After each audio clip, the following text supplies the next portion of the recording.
Josh's ex-wife is a great woman, but I went into business with Josh. I ain't going to business with his ex-wife. I wanted to do business with my brother, not him and his ex-wife. And that was a huge wake-up call for me. And I want this to be a wake-up call to you guys to understand that you better have your paperwork in order, your operating agreements, your contracts, and everything else that's involved, because if not, things could go wrong. Welcome to another edition of the Expose and Expand podcast show. I'm the man with the plan, Jeremy Mathis. I'm Joshua. I'm going to give you the game, Mathis, and welcome to another episode of the Expose and Expand podcast show, where we expose you to the ideas, the strategies, the struggles, the failure, the people and the experiences that have gotten us from zero to millions. Today, we're talking about the importance of paperwork. And the reason why we're talking about it, because we heard the craziest story ever.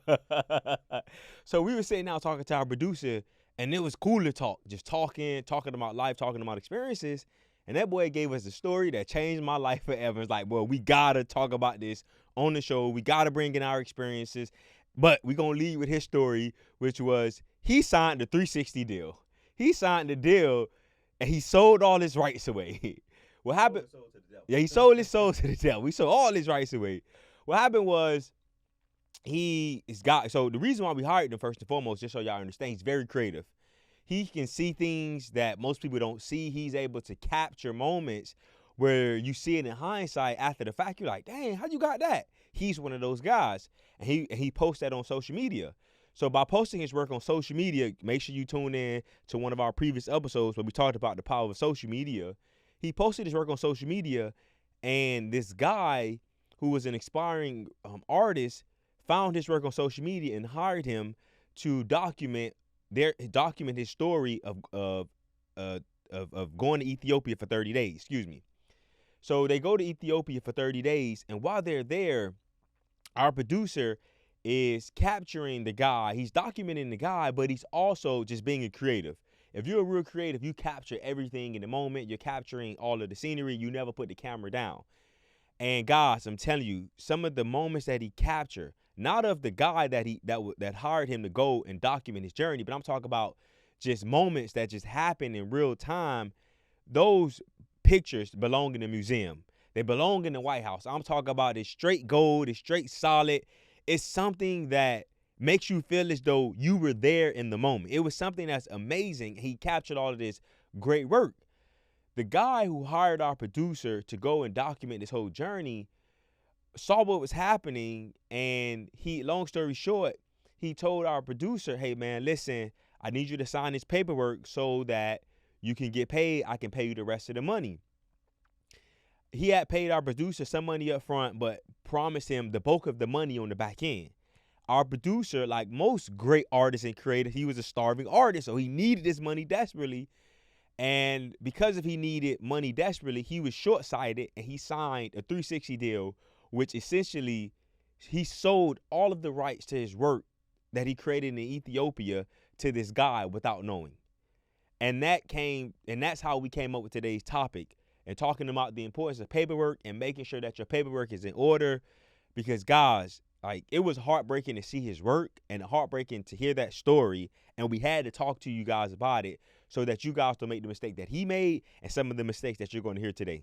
We've made this mistake so many times in business. It's not as bad as him. We didn't sign no 360 deals, but we've had deals that we've signed and we've lost money on these deals, or we didn't make as much money as we could have on these deals. And one story in particular that I think about was when we first started wholesaling. It was year one. It was a scene out of a movie. We was doing a deal in Keystone Point. And for you guys that don't know, Keystone Point, or you guys that are not local, Keystone Point is one of the top living areas in South Florida. Right now, the home prices in Keystone Point is 1.5 if you don't live on the water, up to about 5 to 6 million if you do live on the water. So it's just an exclusive neighborhood where some of the top movers and shakers in Miami live. And we were, at the time, it was our first year doing real estate deals, and there was a realtor who reached out to us. She reached back out to us because we were reaching out to her. We were trying to get deals. We were trying to connect on other properties that she had, and we couldn't connect on anything. And she called me, and she was saying, hey, I have a deal, and this will be great for you guys. You guys are investors. You always told me you wanted deals or you wanted homes that needed extensive renovation. Well, I have one for you. So she sent us the address. The house at the time was worth $700,000, and she said all the owner wants is $350 for it. So me being a real estate investor, light goes off, ding, ding, ding, ding. My God, we hit the jackpot. She sent us the pictures, and I'm like, yo, we can make money on this deal. So we get the deal on the contract at $350,000, and we blast. And we were doing a wholesale deal, guys. We blasted the deal out to our buyers, and I remember instantly, we got hit up every which way, and we had a showing, and we had 13 people show up to these to the seller's property. And one of the buyers who showed up was a guy who lived in the neighborhood, and he was like, "Hey guys, I'm gonna buy this house from you." So he called us. We were asking $400,000 for the property. He said, "Look, I'll do it at $410,000. I don't want to go back and forth. I don't want to compete on price. Give it to me for $410." It was like, okay, great. He sent us a proof of funds. This guy had millions in the bank, so we was like, this is a guy that can close. We signed what's called an assignment agreement, and we sent it over to him. He signs it, and he sends it back to us. We think we're golden. We're good to go. We send it over to our attorney, to our title company, because we didn't have an attorney at the time. We sent it over to the title company so that they can do the closing. And a few days before closing, we're checking, we're making sure everything is good. You're set to close. The seller's moving out of the property. You and I, like we did early on, we was counting the money before we got it. And his attorney calls us. His attorney name was Russell. I'll never forget it. He calls us. And he said, "Hey, I need you to come to my office. There's some issues with the contract that you signed with my client." I'm like, "Yo, what issues are there?" I don't remember anything. There's no issues. He said, "Well, look, just come to my office. We'll talk about it." So I go to his office. It's in Aventura, all the way on Biscayne. I remember it. So I get to his office, and he shows me some of the errors that we had made on the agreement. We didn't initial every page. There were some things that they crossed out. I'm sorry, there were some things that wasn't an issue by us. And then also certain language in the agreement wasn't essentially in our favor, as we later found out. So it was a few days before closing, and he kind of put us against a wall. So because our backs was against the wall, and we really needed to close this deal so that we didn't lose the deal, because the sellers needed to move, they ended up renegotiating down from us making a $60,000 profit to us only making $10,000 on that deal. I remember leaving his attorney's office feeling like somebody ripped my heart out of my chest, because we was counting the money before we had it. Yeah, so I remember Josh calling me, telling me what's happening. I'm like, how could they do this? No, there's no way they can do this. And part of that emotion came from counting the money before we got it. We ain't had no business maturity, so you need to go back and listen to episode 15 and 16 where we talked about business maturity. The other part was just feeling like, dang, man, how could he do this to us? We gave him the deal. We could have easily sold it to somebody else. We could have did business with somebody else. We were thinking like, dang, we wouldn't do this to somebody. How could he do this to us? We had agreed, and he knew that we were going to make a $60,000 assignment fee. He knew all of this up front. But him being a savvy, sophisticated buyer, when it came 2 days, because Josh said a couple days, it was literally 2 days before closing where they called us and they put our backs against the wall. And at the time, we didn't have the funding and the resources that we have to, if somebody did that to us now, it's a completely different story, because we can make one phone call and we can get that deal funded. Back then, when we started out, we couldn't just make a phone call and get a deal funded like that within the 48-hour time span. So that we was at a negative. And that was something where we learned quick, but let me not say learn quick, but we thought we learned quick that, well, we're going to get our paperwork in order.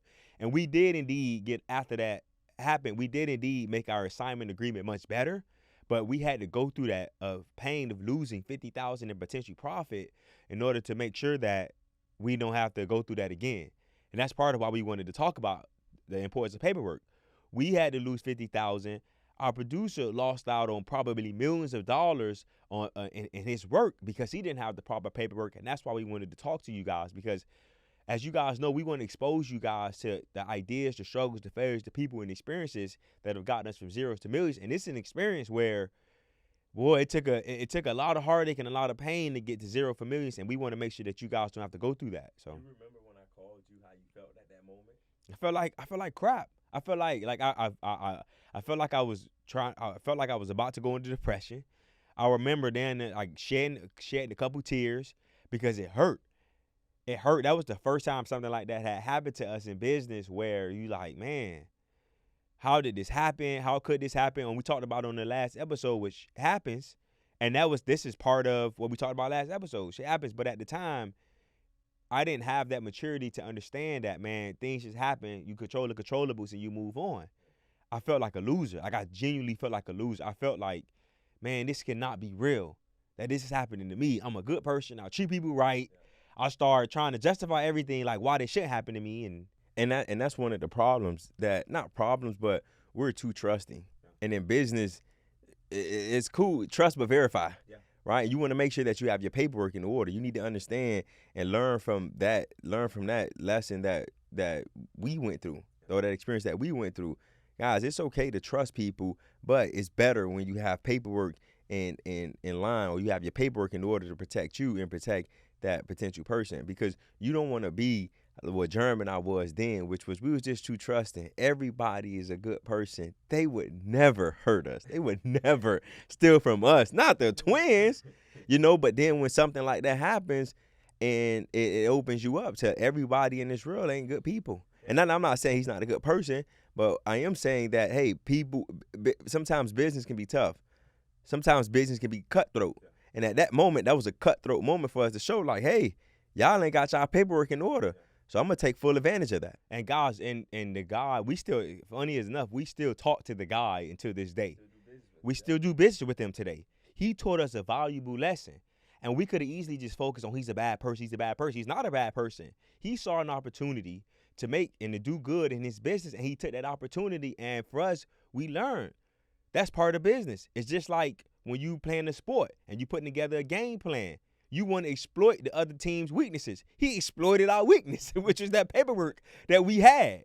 So you guys got to understand in business that, man, things are going to happen, but the way that you can avoid certain things from happening is just having that right paperwork. So there was, when you were talking about exploiting the weaknesses, I thought about a story of a deal we closed a few months ago. And I'm going to give you guys some context. So this was a realtor reached out to me, and she said, look, Joshua, I've been working on this house for almost 2 years. And if anybody can get this deal closed, I know you can. She had went through a few different probate attorneys, and they couldn't get the job done. So she brought this file to us, and it was the mom who owned the property, and the mom didn't have the mom didn't have a will. She didn't have a trust. She didn't know estate planning. So because of that, when that happens, you'll probably have to go through the probate process. And it was it was 4 brothers who was involved with this property. And to give you guys some context on these 4 brothers, they hated each other, but they all just lived in different worlds. They all lived in different parts of the country. One of the brothers was a crackhead pastor in Atlanta. The other brother, who purchased the property for the mom, he was a drug dealer, and he used some of the drug. I found this out later. He used some of the drug money to purchase the mom's house, so he automatically felt like the house, all the proceeds should have went to him. But he was in prison serving a 30-year sentence, so he didn't have much say so. The other brother he worked as a private investigator, so he was always on stakeouts, and it was hard to get in contact with him. And then there was one brother who was an Army vet, and supposedly he had 3 or 4 different wives and babies all over the place. And I say that because, like, they all were bad-mouthing each other. They all were tearing each other down simply because the paperwork wasn't in order. If their mom had her paperwork in order, I don't think I would have found out half of the things that I found out. But then, too, just hearing all of the issues that they had with one another, and it hurt me because I had to step in and be the intermediary between all of them. They trusted me, who they've only known for less than 24 hours, more than they trusted each other. So during that entire process, they was just, again, bad-mouthing each other, talking horribly about each other, just making sure that the other person didn't get more money than they did. And another thing is, that file took 2 years to close because they kept fighting each other in court, because they kept dragging out the process, and they lost out potentially on $150,000 in profit because the paperwork wasn't in order. Guys, so to Josh's point, we've made so much money from situations like this, where families, they are at odds with one another. They're fighting over a property that they each, or a family member thinks that they are the rightful owner of it, and that's not usually how it works. And we've made so much money from that because people get to the point where their family got to where they were fighting for 2 years and they just got to a point where they're like, you know what, man, we just want this to be over. Let's just be done with this and let's just sell the house. Let's get rid of it. And when it happens, they're selling the house to us at a discount. We brought at least 50 houses from dysfunctional families that couldn't get their act together. We know that this is a business show and we're talking about primarily about business when we say paperwork, but when we're talking about paperwork, we also want to include your personal life as well, meaning estate planning, meaning putting together trusts and wills, meaning your operating agreement, meaning prenups. We're talking about all paperwork in all forms of life, from personal to business, and not only just business, guys, because if this family would have had their paperwork in order, the fighting would probably have not been as bad, and they probably would have made more money than they made. So you guys got to understand that the paperwork is so important and it's vital to your success. They would have made more money. Yeah. Not may have, they would have made more money. Sure. And then when you brought up prenups, and that takes me back to a time where when I was going through my divorce. So if you guys don't know, I've been divorced now for going on 3.5, maybe 4 years. But when my ex, when we filed the paperwork and we was going through the divorce proceedings, it got nasty real quick, because most people, when they're going through a divorce, they don't know how to amicably go through a divorce. There's emotions involved. So there's a lot of emotions involved. There's no logical decisions being made. It's more about, okay, how can I harm the other person? How can I hurt the other person? How can I beat them out on this game, so to speak? So for me, when I was going through my divorce, I didn't have a prenup, because when I got married, I was dead broke. I didn't have nothing. But during my marriage, me and Germ, that's when we really started to grow our real estate business, started to make a little bit of money, not a lot, but we was making great strides from where we were before. And I didn't have a prenup signed. So as I'm talking to my attorney and I'm going through and I'm talking to him, strategizing, just seeing how, I can get out of this successfully and how my ex can get out of this successfully, I asked him for best case scenario and worst case scenario. And when he started talking about my worst case scenario, I almost shit my pants, excuse my language, but that's the easiest way to explain it, because he started to explain to me that, hey, man, you guys have these assets. Legally, she can go after these assets, and essentially she can become a partner in you all's business. That 50% of the business that you own, she can take up to 50% of your share of the business. I'm like, man, I worked so hard for this. Like, I didn't want to give up any of the assets that I worked my behind off for. And then also just having you, my brother, as my business partner, just like, man, what position does that put him in? It's not fair to him. So I didn't have a prenup agreement signed. Now, moving forward, when I do get married again, I will have a prenup signed. But then more importantly, one thing that when I was going through the divorce proceedings, my attorney helped us understand the importance of an operating agreement.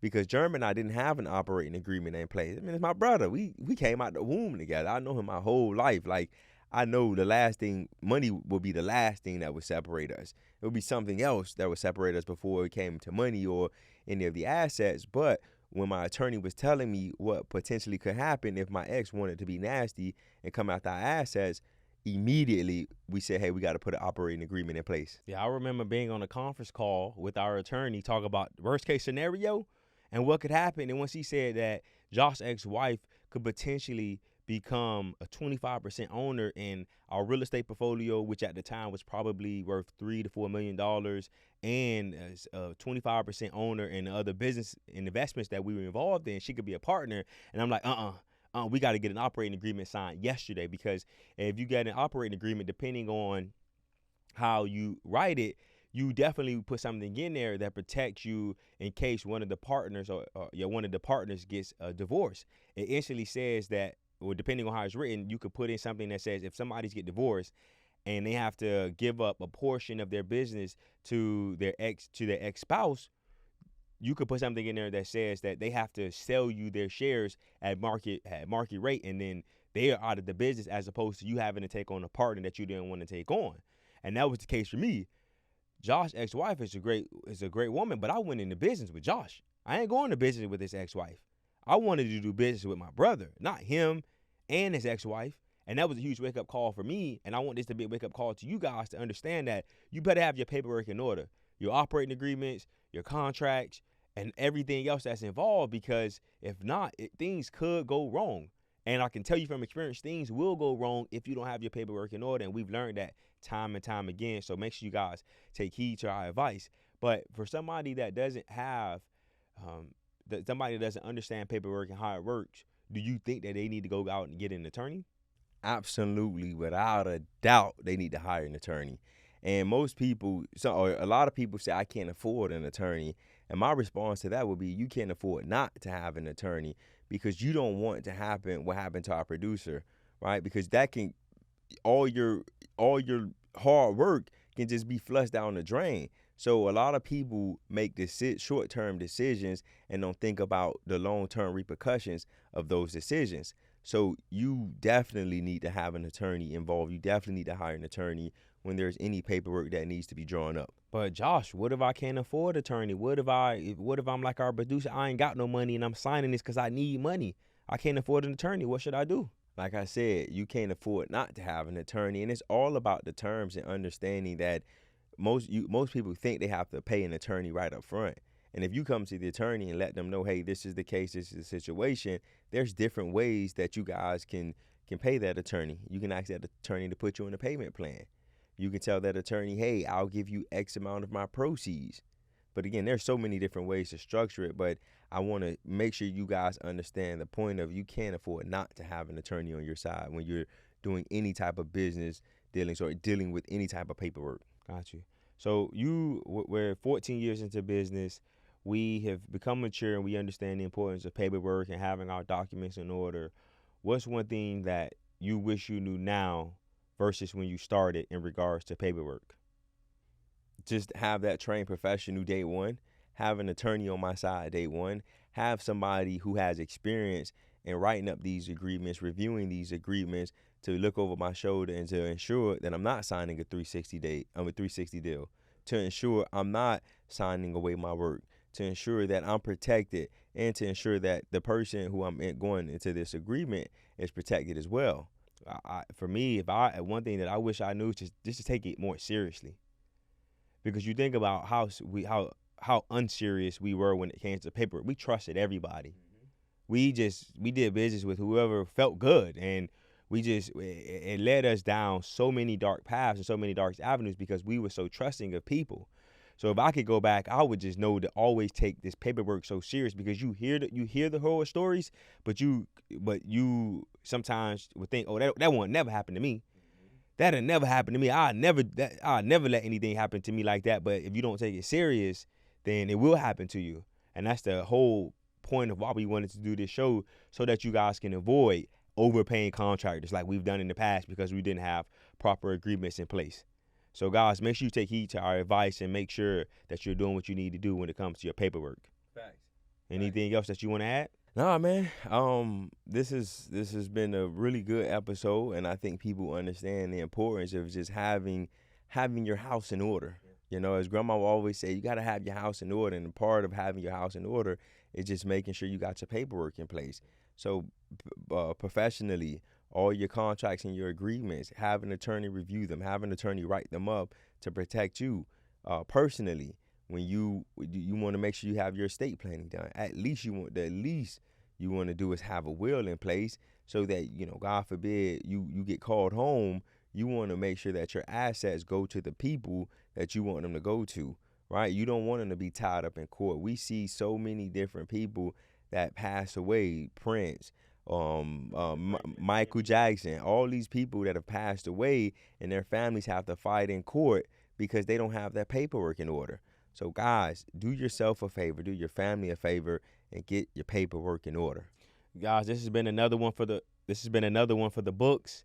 And as always, we have our gentleman's agreement. And our gentleman's agreements is, if you are watching on YouTube, make sure you hit that subscribe button. Make sure you leave us a comment, because we do use those comments to grow. If you're listening on the podcast player, on the audio version, in Apple and Spotify, make sure you hit that follow button and leave us a 5-star review and let us know how we can do better.